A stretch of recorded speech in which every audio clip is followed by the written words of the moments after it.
ازيكم يا جماعة عاملين ايه؟ بصوا يا جماعة، في النهاردة موضوع حصل. يا ريت ان انتوا تقدروا تشيروا الفيديو ده على قد ما تقدروا، والله العظيم بجد. يعني في طفل مع واحدة من اللي هم بيتسولوا في الشارع، طفل بريء جميل جدا زيادة عن اللزوم.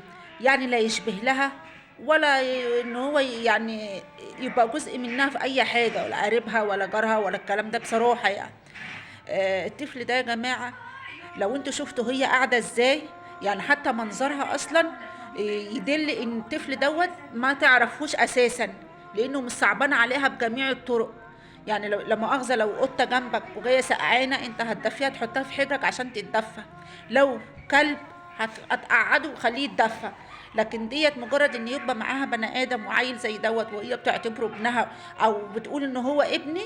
الست قاعده مطبقه بطانيه 4/4 وقاعده عليها، وسايبه الطفل دوت قاعد على البلاط سقعان ومرصرص من السقعه. مفيش الا غير ان هو حاطط حاجه زي ليه، او حد اداله حاجه يحطها على كتفه وهي قاعده ومستريحه على البطانيه وقاعده ولا على بالها حاجه، وسايبه الطفل قاعد على البلاط في عز السقعة. يعني بتاخده من الصبح مثلا تقعد بيه 7 8 ساعات، بقى الله اعلم بتقعد قد ايه، ما احنا الايام دي شهور مفترجه ما بيروحوش بيتهم. قاعده بيه في السقعه دي كلها. لو ابنها عمرها ما هتقعد بيه كده. ده احنا مدفيين عيالنا في بيوتنا ومدفيينهم وما بنرضاش ننزلهم من الشارع، نقول عشان خاطر السقعه والبرد. منظرها اصلا وهي قاعده على بطانيه مطبقاها 4/4 وقاعده مستريحه وسايبه طفل زي ده قاعد على البلاط، والله العظيم ما يعني لها شيء. بص، مجرده من يعني ان انا اقول امه، لا هي مش امه. يعني ست زي دي بتعامل طفل زي ده، هي مش امه. الطفل نفسه لما بتيجي تبص له تحس ان هو بينادي عليك وبيقول لك تعالى انجدني من اللي انا فيه. الطفل ده يا جماعه مليون المية والله مخطوف، والله العظيم الطفل ده مخطوف. يا ريت تشيروا الفيديو دوت. يعني على قد ما تقدروا فضلا وليس امرا، يمكن لعل وعسى اهله يشوفوه. هو قاعد في الزقازيق، وهديكوا العنوان بالظبط عشان ممنوع ان انا انشره هنا على البتاع.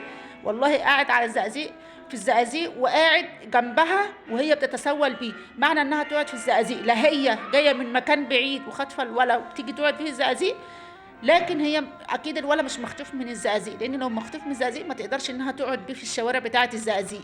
لا هي خاطفاه من مكان بعيد وجايه تقعد بيه في الزقازيق، او هي من مكان بعيد وجايه قاعده في الزقازيق.